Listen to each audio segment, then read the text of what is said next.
kabarkan kepada seluruh umatku, seluruh makhlukku, bahwa aku mencintai Anies Baswedan. Selama ini agama kita selalu dimanfaatkan untuk urusan politik. Loh kok masyarakatnya mau, umatnya mau? Maka Jibril akan mengatakan kepada seluruh makhluk di langit bahwa aku mencintai Anies Baswedan. Maka Jibril akan mengatakan kepada seluruh makhluk di langit, seluruh makhluk di bumi, cintailah Anies Baswedan. Untuk sahabat-sahabat pejuang politik, lanjutkan berpolitik, tapi jangan jadikan suara itu berhala, karena nanti merusak tauhid Anda. Ya? Mau ngapain aja, ingatnya suara. Siapa Imam Mahdi? Profesor Dr. Anies Rashid Baswedan. Itu Imam Al-Mahdi, Al-Imam Al-Mahdi. Dimanfaatkan untuk urusan politik. Loh kok masyarakatnya mau, umatnya mau? Nih, untuk sahabat-sahabat pejuang politik, lanjutkan berpolitik, tapi jangan jadikan suara itu berhala, karena nanti merusak tauhid Anda. Ya? Mau ngapain aja, ingatnya suara. Oke, kembali ke masalah kita tadi. Panas ya? Ya, biar sesekali ada pendewasaan politik. Karena selama ini agama kita selalu dimanfaatkan untuk urusan politik. Loh kok masyarakatnya mau, umatnya mau? Dan saya bersyukur hari ini partai politik banyak, partai Islam banyak. Saya bersyukur, Pak. Itu doa saya dulu, ya. Allahumma sholli ala sayyidina Muhammad.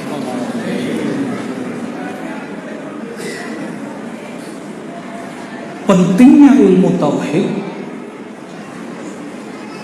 karena tauhid itu pembebas manusia dari perbudakan kepada sesama makhluk.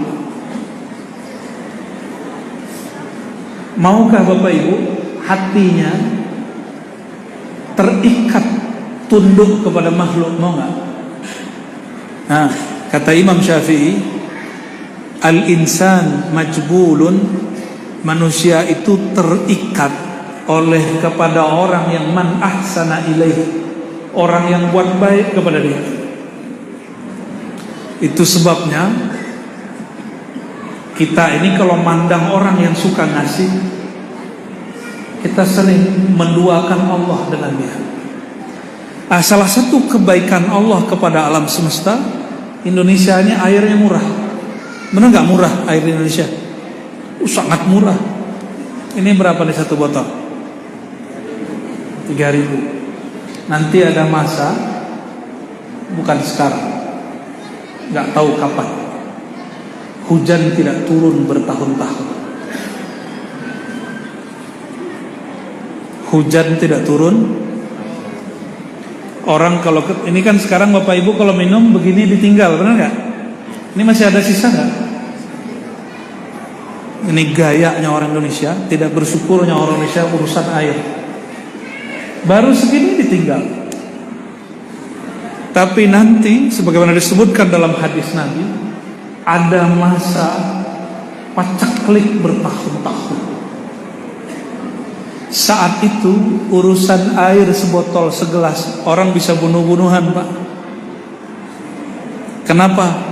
Karena dia mengira bahwa yang menghidupkan, yang menyegarkan adalah air.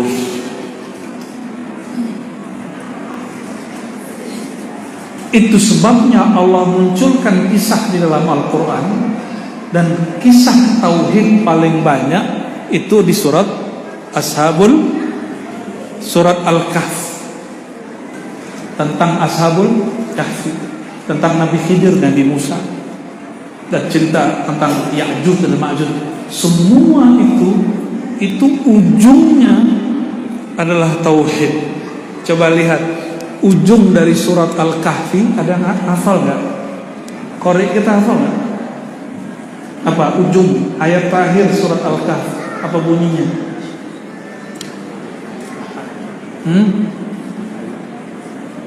Lupa ya?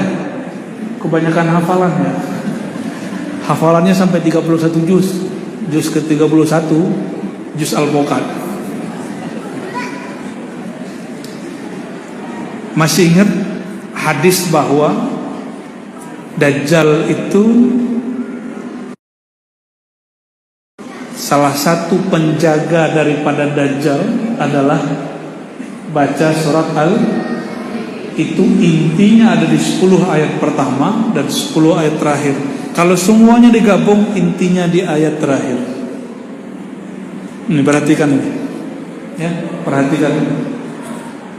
Wa man kana yarju liqa'a rabbih fal ya'mal 'amalan shalihan wa la yusyrik bi'ibadati rabbih ahad. Ujung ayatnya, jangan pernah menyekutukan Allah dalam penyembahannya sedikit pun. Kenapa saya mulai dari air? Karena itu paling basic.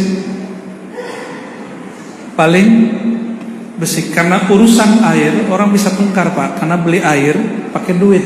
Maka hari ini orang bertengkar urusan duit. Kenapa di kantor orang bertengkar? Duit urusannya. Kenapa wakil-wakil rakyat kita banyak bertengkar?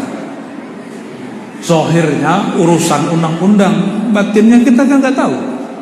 Ya, semoga beliau-beliau ini betul-betul berjuang untuk rakyat, bukan untuk merampas kesejahteraan rakyat. Amin ya Rabbal alamin. Ya. Nampaknya nyesal juga jadi anggota dewan.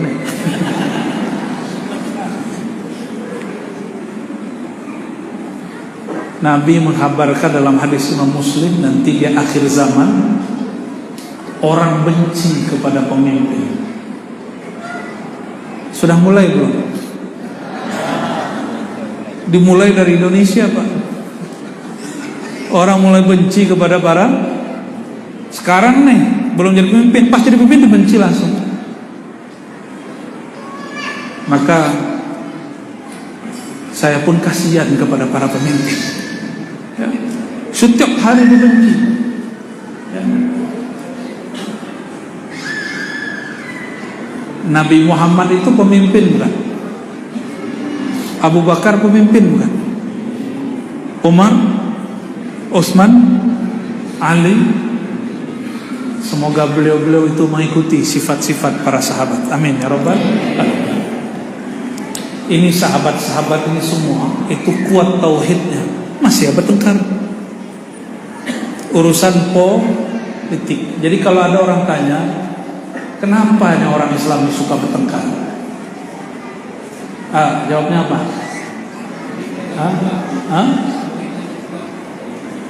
Apakah Sayyidina Ali kurang tauhid?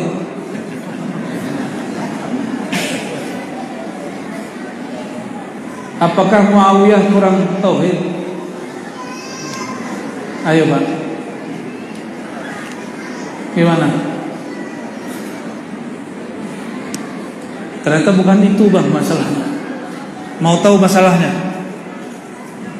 Satu kali Nabi SAW naik mimbar, itu mengatakan amin, amin. Yang ketiga enggak amin. Ini hadis sahih. Ternyata Jibril berdoa. Apa kata Jibril? Kalau di riwayat yang lain Nabi yang berdoa, ya Allah, jangan hancurkan umatku karena kelaparan. Amin, kata Jibril. Yang kedua, ya Allah, jangan hancurkan umatku dengan tenggelam. Amin. Yang ketiga, enggak diaminkan. Apa itu yang ketiga? Ya Allah, jangan hancurkan umatku karena mereka saling bertengkar satu sama lain. Ini yang mengerikan. Lalu Nabi SAW mengatakan dalam hadis yang sahih lagi, "May ya'ish minkum min ba'di aw may ya'ish minkum ba'di fa sayara ikhtilafan katsira." Siapa yang hidup setelahku pasti melihat perselisihan yang banyak. Betul, banyak berselisih hari ini. Ya. Ini saya tadi mampir di rumah tante saya, Bundokan Duang Batu Haji, Bundo M. Itu beliau di belakang. Ya. Itu pun cerita di suku kami lagi banyak juga saudara-saudara beliau yang sedang hot. Apa jawaban kami? Ya begitulah orang bersaudara.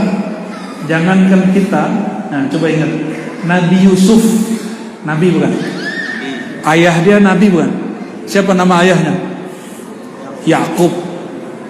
Itu Nabi Yakub punya anak Yusuf. Itu anak-anak para nabi tengkar pak, iri. Sampai-sampai Nabi Yusuf dibuang. Siapa yang membuang dia? Saudara sendiri. Benar nggak? Jadi saya tidak heran kalau saudara sama saudara bertengkar. Tapi ini bukan pembenaran lah Pak ya. Nanti bapak-bapak ini, abang-abang ini tengkar. Kenapa kau ditengkar? Dijawab, tadi Buya Razi bacain kisah. Jangankan kita ini, anak Nabi Yakub bertengkar. Bukan itu. Saya menyebutkan itu supaya kita nggak panik-panik amat bahwa sunnatullah umat manusia itu bertengkar. Ada kepentingan sedikit yang kemudian beririsan, tengkar. Pak Sekda udah pernah tengkar belum sama Pak anggota ini Pak? Sering. Tepuk tangan tapi dalam hati. Allahumma sholli ala sayyidina Muhammad. Jadi bukan masalah tauhid yang membuat orang bertengkar. Apa yang bikin orang bertengkar? Sudah takdirnya umat manusia dari awal Sayyidina Adam punya anak, siapa anaknya? Bertengkar ya kan? Namun kalau nur iman masuk ke dalam kalbu, baca surat Al-Hujurat, ini wajib, ini ayat adab bermasyarakat, adab berpolitik. Tolong disampaikan Buya kepada kawan Buya yang politisi. Kalau nggak jadi poli plus tikus. Kalau nggak paham ayat ini, jadi tikus. Itu surat Al-Hujurat, baca dari awal sampai akhir. Itu kaidah berpolitik, berbangsa, bernegara. Kaidah ngurus umat, ngurus masyarakat, ngurus suku, ngurus keluarga, itu semua ada kaidahnya di situ. Dan kaidah yang paling indah di Quran, apa kaidahnya? Orang beriman itu bersaudara, fa aslihu baina akhawaikum. Kalimat fa aslihu ini jangan salah arti. Fa aslihu artinya islah, bukan disatukan, bukan disamakan. Islah itu isinya adalah orang berbeda tapi bisa saling memahami. Itu islah.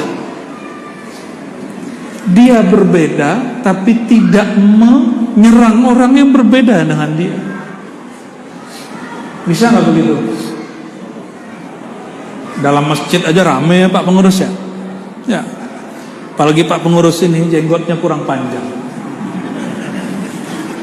Lihat celananya Pak pengurus, kurang jingkrak. Wajar kalau dibid'ahkan. Imam kita mana nih imam kita? Ente gak punya jenggot juga ya. Allahumma sholli ala sayyidina. Urusan jenggot orang bisa tengkar Pak. Kenapa? Karena banyak orang memahami agama, pemahaman dia anggap agama. Coba saya ulangi ya.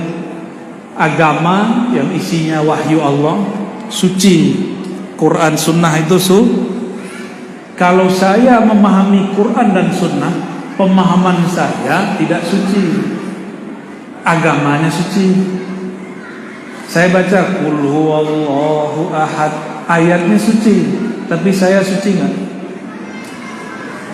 Kalau saya memahami ayat, kalau Bapak Ibu ini memahami satu ayat, pemahamannya suci nggak? Ayatnya suci loh. Pemahamannya suci nggak? Ini masih bingung nih. Ini bukan kuliah Pak, nggak usah serius-serius amat. Tapi kajian kuliah saya bawa ke sini. Karena Bapak Ibu nih pinter udah nggak mau kuliah lagi. memahami ayat yang suci tidaklah suci. Oke? Maka kelompok manapun jika dia menggunakan suatu ayat, ayatnya suci, tapi penggunaan dia, pemahaman dia belum tentu suci.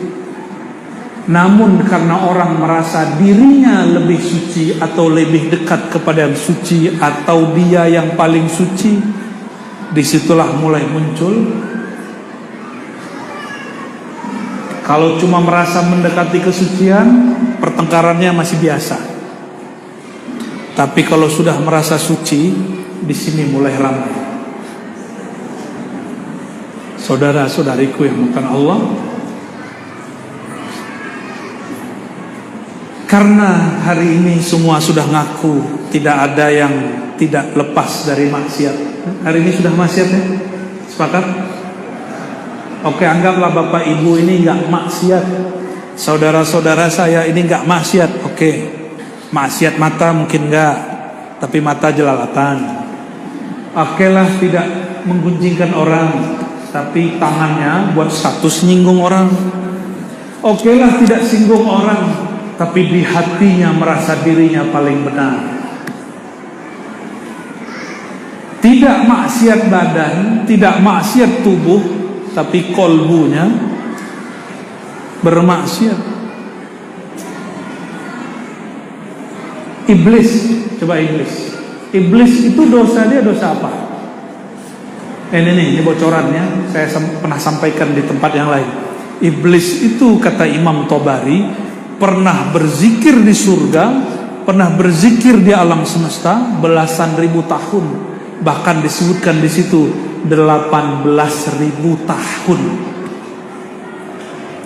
Oh Buya sudah pernah zikir 18.000 tahun. Gimana Tuan Imam? Ente udah pernah baca Quran 18 hari berturut-turut? Itu iblis baca, nggak makan. Dia nggak makan apa-apa. Dia cuma zikir, nggak makan, nggak minum. Pernah nggak begitu? Makanya wajar. Ini bocoran Ustadz loh ya, bocoran kelemahan Ustadz. Ustadz itu nggak ada yang zikir selama setan, selama iblis. Makanya Ustadz bisa ditipu oleh iblis. Tenang Bu ya, kalau kita bisa ditipu iblis, apalagi yang di depan kita.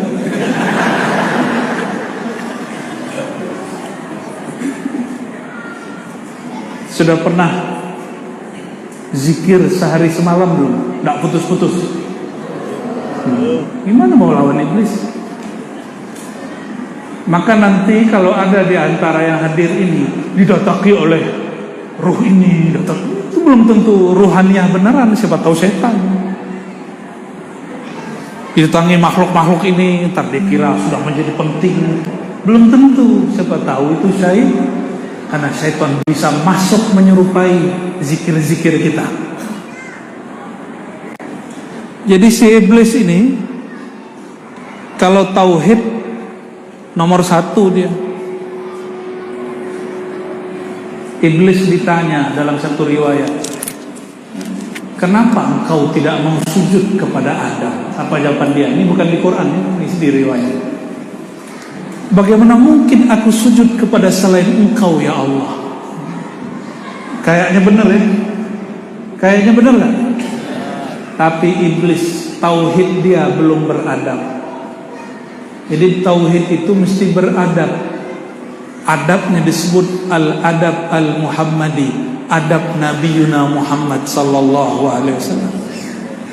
Iblis tauhid tinggi tapi tidak beradab. Diperintahkan oleh Allah Ta'ala yang dia tauhidkan itu untuk sujud kepada Adam, dia gak mau sujud karena kurang adab, kurang patuh. Maka kalau orang mengatakan saya ini ahli hakikat, belum cukup, masih bisa kalah sama iblis. Karena ahli tauhid itu ahli hakikat. Kenapa nih ngaji hakikat itu mudah Bapak Ibu? Ini mohon maaf para ustadz, mungkin ada yang berpikir kenapa nih Ar-Razi dibuka ilmu-ilmu berat. Ini bukan ilmu berat, ini ilmu standar. Ini air yang menyegarkan atau Allah? Itu sudah hakikat. Kita ini sudah paham hakikat semua. Minum obat, minum obat yang menyembuhkan atau Allah? Itu adalah hakikat semua. Jadi bicara hakikat itu bicara standar, mesti dibuka. Jangan ditahan-tahan. Jangan cuma memberikan ilmu-ilmu zahir kepada murid, kepada jamaah. Mesti kita buka ilmu ini. Karena orang bertauhid pun belum tentu lolos kalau dia bertauhid tidak melalui pintu baginda Rasulullah SAW. Semua malaikat sujud kecuali ada satu golongan malaikat. Nama dia punya nama malaikat. Azazil itu nama malaikat karena Zil, Jibril, Mikail itu namanya fam malaikat. Kok masih bisa terkutuk? Coba lihat. Ini Bapak Ibu, saudara-saudara ini kalau doa, yakin nggak doanya makbul? Kurang yakin sih. Ya, kurang yakin kan? Kurang yakin. Iblis cukup manggil nama Allah dengan satu nama. Apa kata iblis? Rabbi.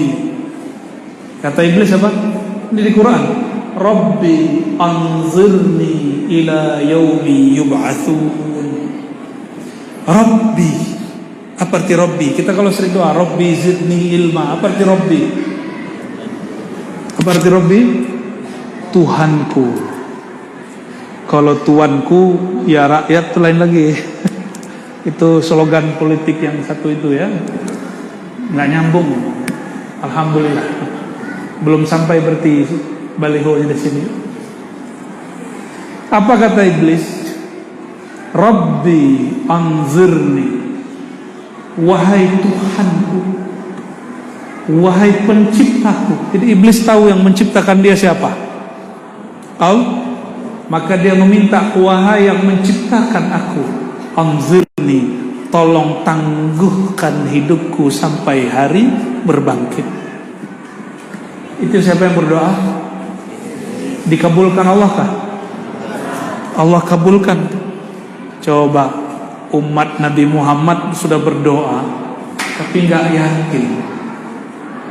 Maka iblis itu sekarang lagi nunggu hari berbangkit. Inilah konyolnya iblis. Mau tahu konyolnya iblis? Kalau sama iblis boleh lah kita sebut begitu. Bodohnya iblis itu tahu nggak apa? Ini kita ngomong begini, iblis ini gergetan sama saya ini. Ini kalau ada yang gergetan berarti dia sahabatnya iblis ini.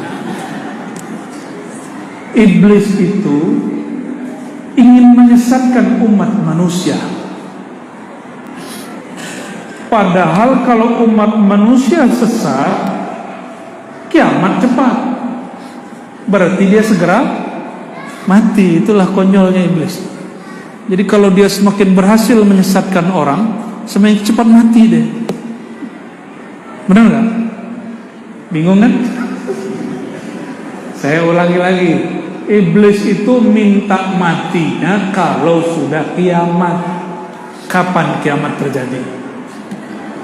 Kapan kiamat terjadi? Wallahu a'lam. Itu ilmu tanggal, Pak. Saya bukan nanya tanggal. Saya nanya kondisi. Kiamat terjadi disebutkan dalam hadis Imam Muslim, la taqumus saah. Kiamat tidak terjadi sampai tidak ada hatta la yuqalu fil ardi Allah Allah, sampai tidak ada lagi orang yang bertauhid membaca Allah Allah Allah. Itu hadis sahih Imam Muslim. Makanya di surau-surau ada orang zikir Allah Allah Allah. Ayah nggak suka, saya curiga dia temenan sama iblis. Maaf ya kalau ada yang tersinggung. Yang gak suka dengan zikir Allah Allah berarti di kolbunya ada nar syaitan. ada gejolak apinya syaitan. Masa orang nyebut nama Allah disebut kesurupan syaitan? Emang ada setan kesurupan baca Allah? Nggak ada. Karena kiamat terjadi jika tidak ada orang bertauhid, tidak ada lagi orang menyembah Allah. Iblis itu sekarang berusaha supaya tidak ada lagi orang yang menyembah Allah. Paham gak? Berarti iblis mempercepat kematiannya. Konyol gak? Bodoh gak tuh? Iblis digituin gak marah dia. Di Quran ada kata yang lebih berat daripada bodoh, yaitu rojim. A'udzubillahi minasyaitonir. Rojim itu lebih bahaya daripada jahil.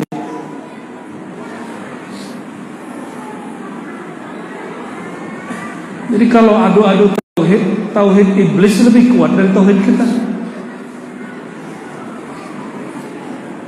Maka kata iblis kepada umat manusia, kalian ini katanya umat Nabi Muhammad, masa doa nggak dikabulkan Allah? Berarti Muhammadnya salah dong. Tuh lihat saya doa kepada Allah umur panjang. Kalian ini sakit-sakitan doa nggak sembuh-sembuh. Kata siapa? Iblis. Pinternya iblis.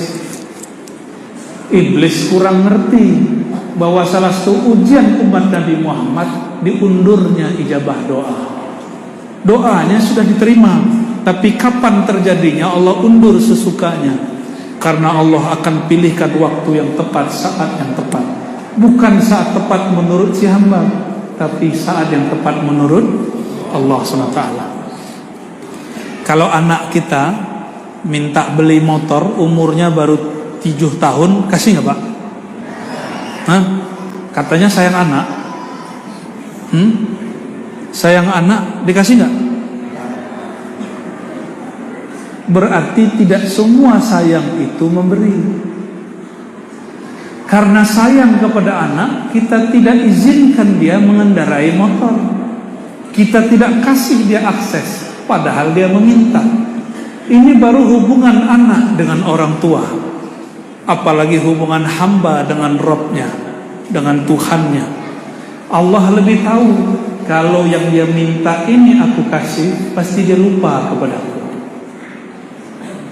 Jika yang dia doakan itu aku kabulkan sekarang, pasti dia kufur kepadaku. Orang Indonesia ini, saya sering cerita Buya, ustadznya paling bebas berbicara apa saja. Benar gak? Benar ya? Kayak udah ngerti aja. Ada yang pernah tinggal di Jiran atau di Saudi? Pernah melihat ada orang maulid gak di Saudi? Ini buat majelis begini, gak perlu pakai surat-surat ke Pak Polisi kan? Bener? Bener ya? Kalau polisinya ingin bubarin, malah polisinya dibubarin ulang. Ya? Begitu hebatnya orang Islam di Indonesia. Ini masjid bocoran Pak pengurus tadi ternyata belum terdaftar secara resmi. Berarti saya ini nggak resmi di sini Pak. Segeralah dibantu ya Pak Anggota, Pak Sekda, biar masjid ini cepat dapat izin. Pantesan Pak pengurus ini panjang dari tadi ya. Sambutannya nggak nunggu saya, nunggu Pak Sekda.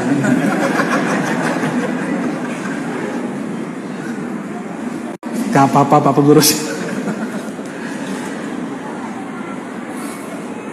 Salah satu ciri orang yang tauhidnya sudah bagus, sudah tauhid Nabi Muhammad, bukan tauhid iblis. Jadi kita kalau bertauhid bukan tauhid iblis Pak. Iblis yakinnya kuat bertuhan, tapi dia kurang ajar kepada Allah. Iblis itu percaya bahwa dirinya dicipta oleh Allah, takdir dia diatur oleh Allah, tapi dia berani melawan Allah. Karena iblis ini kurang adab. Tauhid kita, tauhid Nabiina Muhammad sallallahu alaihi wasallam. Apa tauhid Nabi Muhammad sallallahu alaihi wasallam? tauhid yang beradab. Tauhidnya coba di antara penghuni sorga yang dapat izin diajar langsung oleh Allah bukan malaikat, bukan Azazil, iblis, tapi orang kemarin sore yang baru dicipta dari tanah. Bener gak? Iblis protes.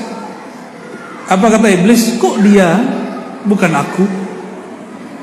Ini ntar kejadian Bapak di kantor. Nah ini coba lihat di kantor nih. Saya yang kerja, kok dia yang berapa? Dia yang dipandang, dia yang dipromosikan, dia yang berpangkat. Saya yang kerja, kok dia yang dipuja. Pernah terjadi begitu di kantor? Di semua kantor begitu. Di semua kantor begitu. Hatta di masjid begitu, tanya Pak pengurus. Ya. Muncul kalimat-kalimat begitu. Itu anak kemarin sore, kenapa kita harus sujud kepada dia? Siapa yang ngomong? Sama. Itu baru di kantor Pak ya. Di dunia thariqah, orang bertasawuf, orang belajar zikir, kalau zikir kepalanya nunduk-nunduk, ternyata batinnya belum tentu nunduk. Saya dengar sendiri ada murid thariqah, murid zikir itu ngomong begini, ketika sang guru mengangkat murid yang lain, diangkat sebagai pelanjutnya, tapi dia tidak diangkat. Apa kata dia yang belum diangkat?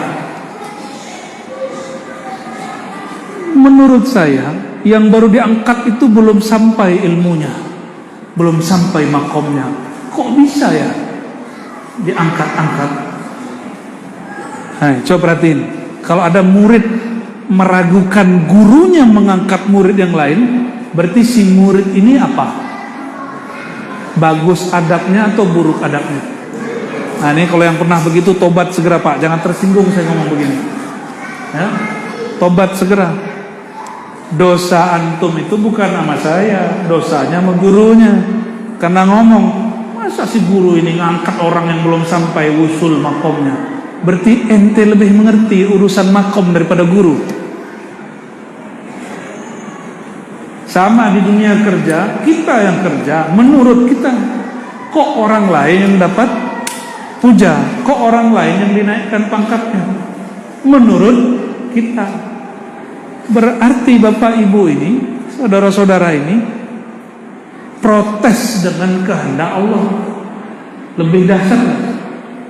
Lebih parah gak? Lebih parah. Maka yang tadi murid begitu, itu murid tidak beradab ya? Yang begitu di kantor, dia tidak beradab kepada Allah Subhanahu wa ta'ala. Apa kata Allah dalam hadis qudsi, hadisnya Hasan, man lam yarda bi qada'i, orang yang gak terima keputusanku, takdirku, maka carilah Tuhan di bawah kolong langit selain kolong langitku. Ada gak langit selain langit ini? Jangan-jangan Batam aja belum keliling semua ini. Sudah ya? Kepri udah keliling semua belum? Oh pasti belum. Kepri aja belum lewat semua. Ini wajah-wajah belum pernah ke Natuna kan? Apalagi saya. Insyaallah bulan depan kita ke Natuna. Bumi pun belum kita tempuh semua.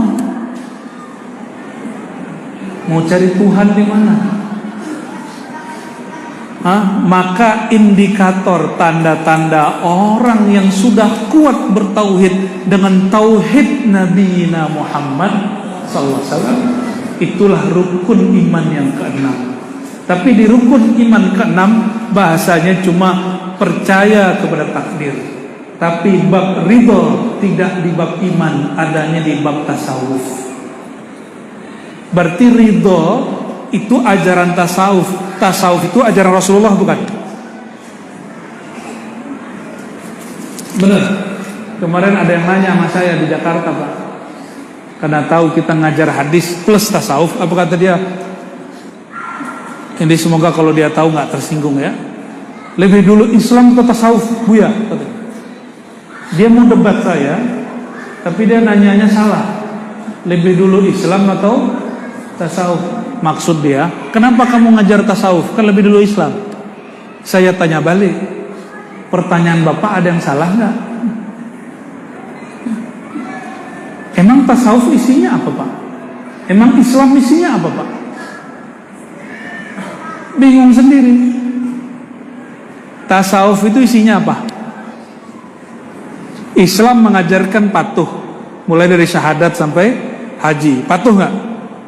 Oke. Sedangkan tasawuf mengajarkan cara menikmati kepatuhan itu. Coba perhatikan di surah Al-Mu'minun, qad aflahal mu'minun alladzina hum fi salatihim khashi'un. Sungguh beruntung orang beriman yang rukun 6 tadi. Beruntung orang yang percaya dengan rukun yang 6. Tapi sekedar percaya belum cukup. Apa iblis kurang percaya? Iblis itu percaya, Pak, dengan takdir dia. Tapi dia tawan. Dia tidak ridho dengan takdirnya. Maka percaya belum cukup, belum selamat. Mesti bab berikut, bab ridho. Ridho kepada takdirnya.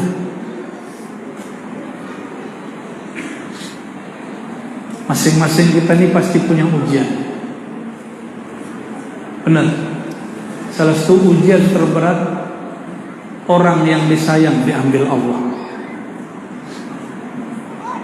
Salah satu ujian terberat, barang yang kita paling suka diambil oleh Allah. Ketika itu terjadi, jiwanya goncang. Berarti belum ridho. Itu sama saja, takdirnya indah, takdirnya payah, bagi dia sama. Batin dia tetap menangis. Dia sedih seperti manusia, tapi batin dia tidak goncang. Ini ciri-ciri goncang, Pak. Saya kan sudah sholat, kenapa masih diuji? Emang sholat supaya nggak diuji? Saya ini kan sudah zakat, sudah haji umroh, kenapa masih diuji? Kenapa saya diuji bukan tetangga sebelah? Ada yang ngomong begitu kalau lagi diuji? Yang lagi dapat musibah? Banyak. Coba nanti kalau kena musibah pasti ngomong begitu. Alhamdulillah kami paling banyak dapat hadiah-hadiah itu dari Allah. Ya, diuji ini. Tapi di situ kita baru rasa, oh sholat, tauhid kalau tidak melalui tauhid yang beradab seperti baginda Rasulullah SAW, pasti melawan seperti syaitan. Makanya orang kalau lagi kena musibah kita bilang, yang sabar bang. Dia itu mau jawab loh, Pak, kau tidak tahu perasaan Den, kau tidak tahu apa yang aku derita. Baper. Jadi kalau orang ketemu dengan iblis, apa kata orang? Iblis sadarlah itu, ayolah ya. Satu kali iblis disadar beneran, Pak. Ketika iblis sadar, dia datang ke Nabi Musa. Ini pernah saya ceritakan 2 tahun lalu ini. Ini baru denger ya, lupa ya, pantesan ya. Kenapa lupa? Karena tidak kenal dengan iblis. Iblis ini pernah sadar, ingin tobat deh, Pak. Tuh iblisnya pernah mau tobat sekali seumur hidup. Maka yang tobat cuma sekali seumur hidup itu iblis. Kata iblis, manalah pintu tobat. Maka dia lihat, diputarlah keliling bumi. Dia lihat ada seorang nabi paling alim di alam semesta, namanya Nabi Musa alaihissalam. Berarti iblis ini tahu ilmu tauhid kan? Tahu deh ilmu tauhid. Maka dia terbanglah secepat kilat sampai di hadapan Nabi Musa. Walaupun iblis ini terbang, sebenarnya sayapnya sudah mulai patah. Maka Musa heran, Nabi Musa alaihissalam heran, kalau bahasa kita, ngapain kan iblis? Kata si iblis, bro Musa, saya ini mau tobat. Adakah jalan tobat bagiku yang sudah pernah durhaka kepada Allah? Tuh, iblis pernah mau tobat. Cuma niat tobat tidak cukup, mesti bersyarat tobat itu. Ada yang harus dilakukan kalau bertobat. Nabi Musa ini karena paling alim, paling cerdas. Jangankan bapak ini yang mendebat, iblis pun mendebat, dia kalah. Nabi Musa itu kalah cuma sama Nabi Adam, apalagi dengan Nabi Muhammad sallallahu alaihi wasallam. Akhirnya Nabi Musa iblis ini saya bisikin atuh ya. Kalau kamu ingin tobat, maka tebuslah kesalahanmu masa lalu. Iblis bingung, maksudmu apa? Saya tunjukkan kepadamu di mana kuburan kakekku Adam. Tolong sujud kepadanya. Kira-kira jawaban iblis apa? Gak mau, dia bukan orang Batam mah.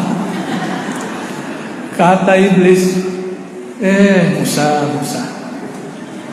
dia hidup pun aku tak sujud, apatah lagi dia sudah berbau tanah. Siapa yang ngomong? Egonya iblis.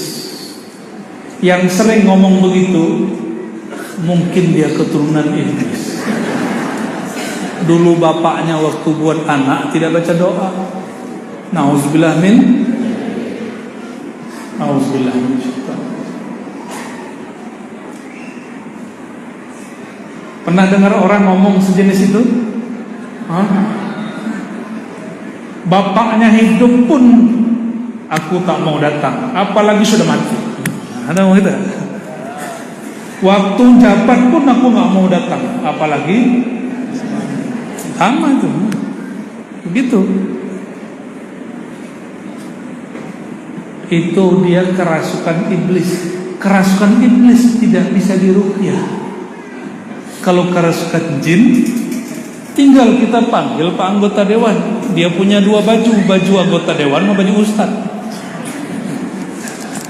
Kalau lagi baju ustad itu ruqyahnya jalan itu ya. Tapi kalau nggak jadi deh. Allahumma sholli ala sayyidina. Jadi jika ingin membangkitkan semangat bertauhid, mesti memunculkan satu sifat, dan ini mencakup semua bagian tauhid, yaitu ridha kepada kehendak Allah Subhanahu wa ta'ala. Ridha nggak? Tapi ingat, ridha ini bukan berarti nggak usaha, itu lain cerita. Orang ridha bukan berarti bermalas-malasan. Ridha itu konsep di hati, cara pandang, memandang alam, bukan masalah tubuh dan pikiran. Jadi bolehlah kami sebut Bapak Ibu, kenapa kita ini beragama pusing, kenapa kita ini ngurus masjid pusing, kenapa kita ini ikut majelis ini kemudian kepala kita pening. Kenapa? Karena beragamanya belum dengan bab ridho. Belum dengan bab ridho. Nanti hari mau puasa, ini masyarakat umat ini pusing, sakit kepala. Kenapa nih ulama kita ini lain-lain hari ini mau puasa, benar nggak?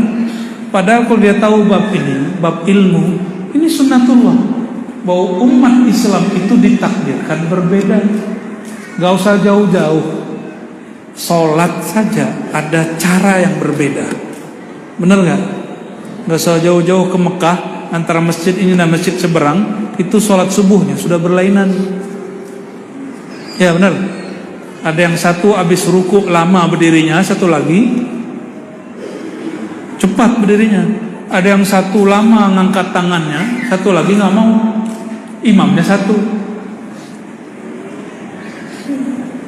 Karena tidak siap berbeda, maka dia tidak bisa melihat ayat-ayat Allah di situ. Nanti coba lihat di rumah dari surat Rum ayat 20 sampai 7, 8, 10 ayat setelahnya, Allah bercerita tentang ciri-ciri tanda-tanda ayat Allah. Apa tanda-tanda ayat Allah? Perbedaan manusia, baik rupanya, lisannya, warnanya. Maka manusia berbeda, jangankan pikirannya, kulit kita pun lain. Coba lihat nih, kulit saya sama dia nih sama gak nih? Maaf mas ya. Bener ya? Kulit pun lain, apalagi isinya. Bapak ini satu suku, pikirannya sama gak? Lain. Kami pak satu suku, pikiran kami sudah lain-lain. Satu grup itu sudah macam pikirannya. Enggak usah jauh-jauh. Bapak punya anak, ini anak apa cucu pak? Siapa? Hah? Anak ya? Kawinnya telat pak ya? Atau istri muda pak? Maaf pak ya. Ini anak nomor apa pak? Terakhir. Nomor satunya? 3. Ini pikiran dia sama pikiran abangnya, kakaknya sama gak? Padahal bapaknya sama. Apa ibunya beda? Bapak sama. Itu maksud hati beliau gitu ya. Bapak sama, ibu sama, tempat keluar dari perut ibu yang sama. Kenapa karakter anak beda? Itulah kehendak Allah Subhanahu, mesti diterima. Makanya kalimat ridho, menerima apapun yang terjadi, bahwa ini kehendak Allah. Namun kalau orang kenal Allah itu bukan Rahman Rahim, kenal Allah itu cuma urusan rezeki, urusan ancam mengancam, urusan neraka, urusan azab dan menyiksa, maka dia kalau disebut ridho kepada Allah rumit. Betapa mohon maaf kurang terbukanya mata batin umat Islam hari ini. Mungkin dari dulu semua ayat menyebutkan, semua surat menyebutkan Bismillahirrahmanirrahim kecuali satu surat saja. Berarti Allah itu ingin pesan, kalau beragama, bertuhan, baca Quran, mesti dengan Rahman dan Rahim. Berarti Allah yang kita sebut-sebut ini, yang akan kita ridhoi ini, tidak mungkin bahkan mustahil menetapkan sesuatu kejadian di situ tidak ada kasih dan sayang. Jadi apapun kejadiannya pasti ada kasih dan. Nabi Ibrahim, anaknya mau diambil, itu karena Allah jahat ke Nabi Ibrahim atau Allah sayang kepada Nabi Ibrahim? Sayang. Jadi Bapak Ibu, apapun yang terjadi malam ini, esok pagi, sampai seterusnya, cukup katakan, ya Allah, aku percaya semua takdirmu penuh kasih sayang. Sepakat? Kalau begitu tauhidnya sudah lolos, kajian selesai. Sudah 9:30 Pak ya. Nggak ada tanya jawab kan? Nggak ada ya, cukup lah ya.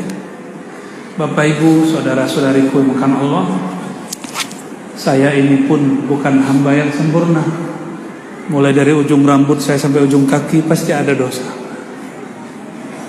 Maka saya mengajak semua, baik diri sendiri dan kita semua, datanglah kepada Allah dengan mengaku dengan semua dosa. Ada satu bab sebagai penutup kajian ini. Kita ridho kepada takdir. Takdir itu ada bernama taat, ada bernama maksiat. Jadi dua-dua ini takdir Pak. Ini yang gak percaya, silakan ngaji akidah Ahlussunnah lagi. Ini bukan Jabariyah, bukan fatalisme. Tapi menurut kelompok Mu'tazilah namanya, apa nama kelompoknya?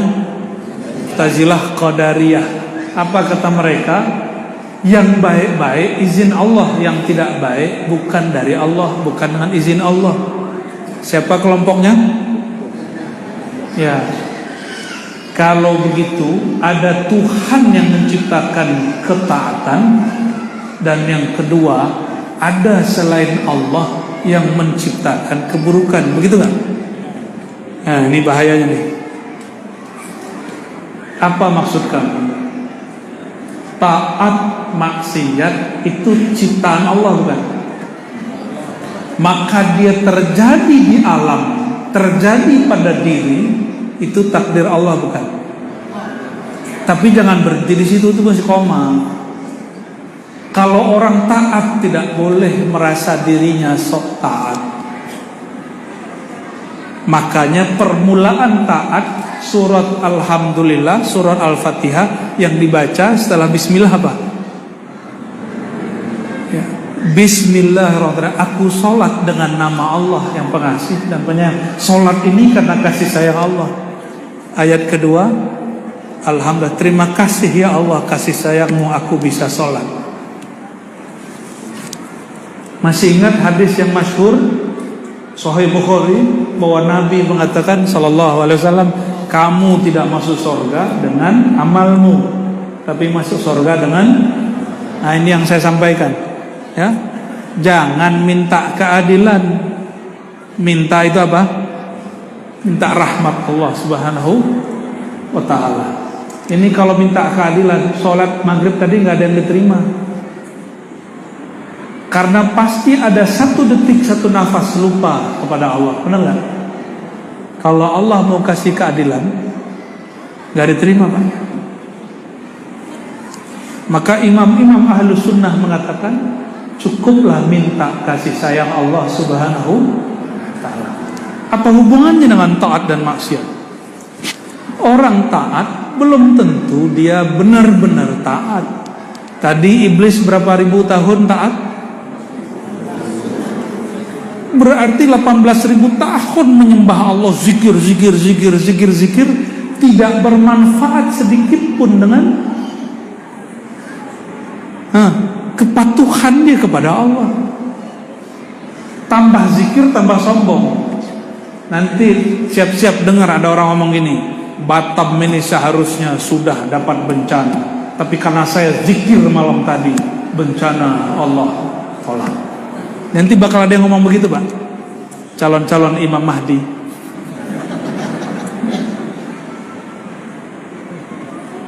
Gimana? Sudah ketemu kawan begitu belum? Oh, kita dulu satu bus sama orang. Ditabrak. Yang nabrak langsung di samping saya. Ada seorang berkata di depan, kamu tuh gak selamat kecuali karena aku berselawat. Semua yang di bus ini gak akan selamat kecuali karena aku bersolawat. Kalian ini tidur semua, aku yang bangun. Tuh GR. Tahu GR? Dia merasa taat dia bermanfaat untuk, padahal taat dia belum tentu diterima oleh Allah Subhanahu. Ini bukan ingin buat Bapak Ibu putus asa, bukan. Sholat itu bukan cari makom. Sholat itu hanya patuh. Khusyuk tidak khusyuk, sholat aja. Itu maksudnya. Karena orang patuh itulah khusyuk. Ketika dia maksiat, terjadi maksiat kepadanya, perintah Allah apa? Bertobat. Bapak tobat malam ini, besok jamin nggak tidak maksiat lagi? Ya, tapi jangan niat loh Pak ya. Makanya syarat tobat diterima, tobat nasuha, berazam meninggalkan maksiat. Tapi kalau besok takdirnya terjadi gimana? Itu tobat lagi. Semudah itu? Iya, semudah itu. Kenapa dipersulit? Mau jadi ulama Bani Israel yang dulu mempersulit orang-orang ketika mau tobat. Nggak boleh tobat sembalado. Kalau bagi saya wajib tobat sembalado. biar doyan tobat, bukan doyan maksiat. Tubuh ini, kata Imam Notailah, wujuduka zanbun. Apa kata Imam Notailah? Ini kajian hikam. Kamu merasa dirimu wujud ada, merasa dirimu taat, itu sudah maksiat. Inilah yang terjadi pada iblis. Apa kata iblis? Saya ini sudah lama di sorga, saya ini sudah lama zikir. Dia merasa dirinya wujud.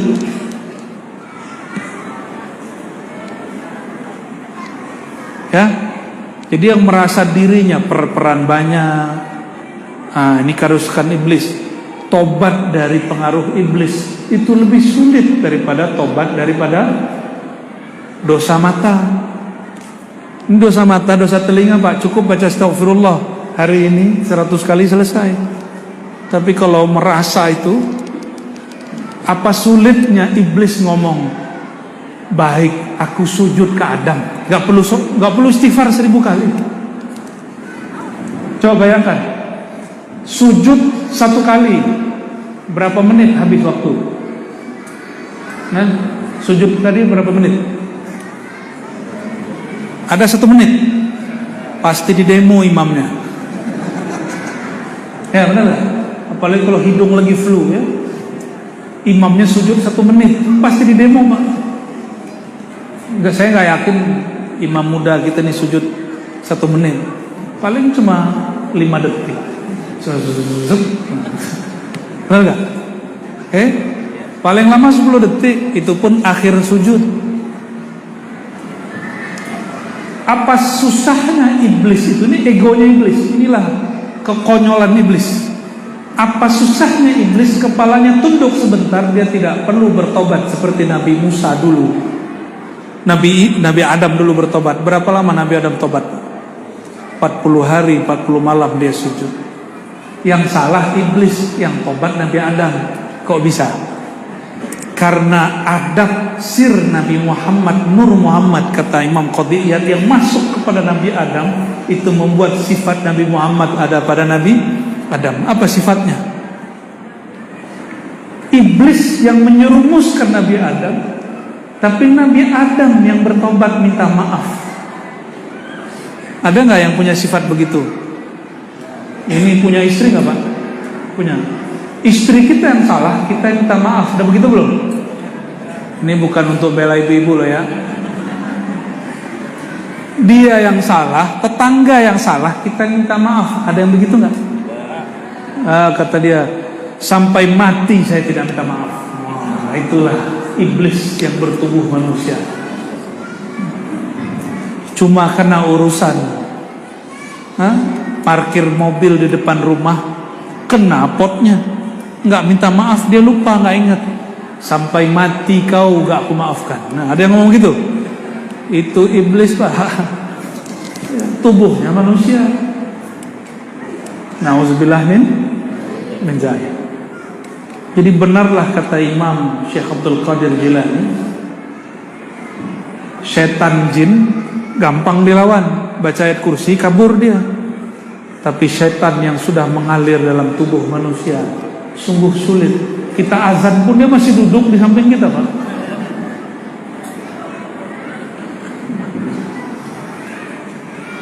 Maka pendek cerita, kesimpulan kajian malam ini, kalau ingin bertauhid, tidak cukup bertauhid la ilaha illallah, mesti pakai adab Nabi Muhammad, Muhammadur Rasulullah.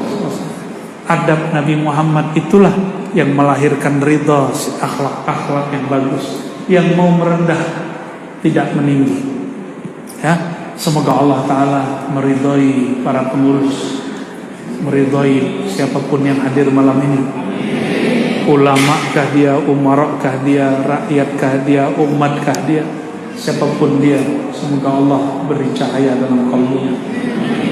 Ala hadhihi niyyah wa li kulli niyatin salihah bi ruhin Nabi sallallahu alaihi wasallam wa li qulubina wa arwahina al-Fatihah.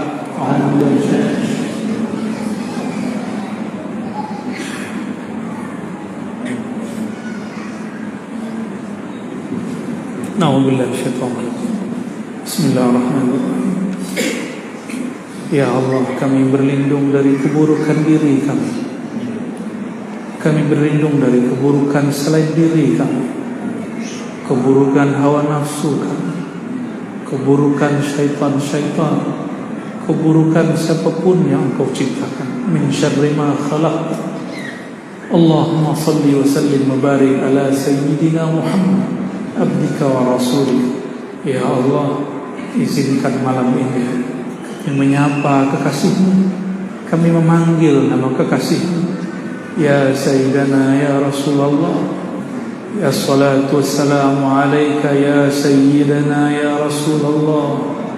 Wahai baginda Rasulullah, mohon diterima salam dari dalam kalbu kami yang kotor sampai ke dalam kalbu Engkau yang bercahaya.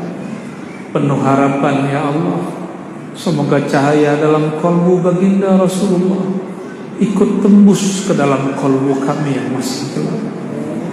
Allahumma ya Allah, ya muqallibal qulub, ya musarrifal qulub, wahai yang merubah karakter kami, wahai yang merubah isi hati kami, mohon ya Allah, isilah hati kami dengan nama-nama Engkau, isilah hati kami dengan keindahan nama kekasih Engkau, sehingga kemanapun kami pergi, kami hanya ingin memandang kebesaran Engkau, hanya ingin berselawat kepada Rasul Engkau. Allahumma ya Allah, ya man akhrajana, ya man akhraja ibadahu minaz zulumati ila nur. Ya Allah, ya Jabbar, ya Qahar, yang mampu mengeluarkan hambanya dari keterpurukan kepada hal yang membuat dirinya bangkit kepada kebenaran. Ya Allah, yang mampu merubah keadaan hambanya sesaat, secepat kilat. Ya Jabbar, wahai yang maha mengubah hambanya tanpa dikira-kira hambanya, ubahlah isi hati kami yang tadinya tidak mengenal Engkau, malam ini menjadi mengenal Engkau. Ubahlah keluarga kami, sahabat kami yang tadinya tidak ingat Engkau, menjadi ingat kepada Engkau.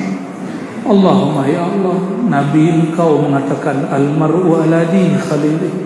Agama seseorang, akhlak seseorang tergantung siapa di sekitarnya. Ya Allah, mungkin kamilah orang yang membuat sahabat kami menjadi jahat. Mungkin kamilah yang menyebabkan orang-orang sekitar kami menjadi berhati busuk. Maka ya Allah, jika kami penyebab mereka menjadi rusak, mohon bersihkan hati kami. Aslih qulubana, mohon perbaiki jiwa kami, sehingga jika kami kembali kepada mereka, kami menjadi orang yang ikut memperbaiki mereka. Allahumma ya Allah, ya Razzaq, ya Razzaq, kami memohon rezeki yang zahir, rezeki yang batin, rezeki mendapat harta yang halal, dan rezeki batin yang mendapatkan rasa syukur. Allahumma ya Allah, kami memohon jika Engkau menguji kami, jika Engkau memberi musibah kepada kami, mohon ya Allah, bersihkan hati fikiran kami, sehingga kami memandang bahwa itu adalah cara Engkau berkasih sayang kepada kami. Allahumma ya Allah, bihaqqi nabiyyina Muhammad sallallahu alaihi wasallam fastajib da'watina. Ya Allah, permohonan kami sangatlah banyak. Hajat kami tidaklah dapat kami sebutkan semua. Namun ya Allah, ya Alim, ya Alim, ya Alim, Engkau maha tahu hajat kami sebelum kami berdoa. Fastajib da'watina waqdi hawaijana. Maka ya Allah, tunaikanlah hajat kami, mohon dijawablah seruan-seruan kami. Allahumma ya Allah, ikhtibna wal hadirin wal hadirat bi husnil khatimah. Ya Allah biha, ya Allah biha, ya Allah bi husnil khatimah. Angkat tangan 7. Ya Allah, menunjuk ke atas. Ya Allah, ya Allah, dari dalam hati. Ya Allah,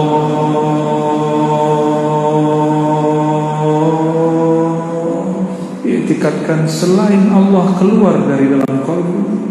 Ya Allah, pegang dadanya, terus baca Ya Allah, Ya Rasulullah. Al-Fatihah.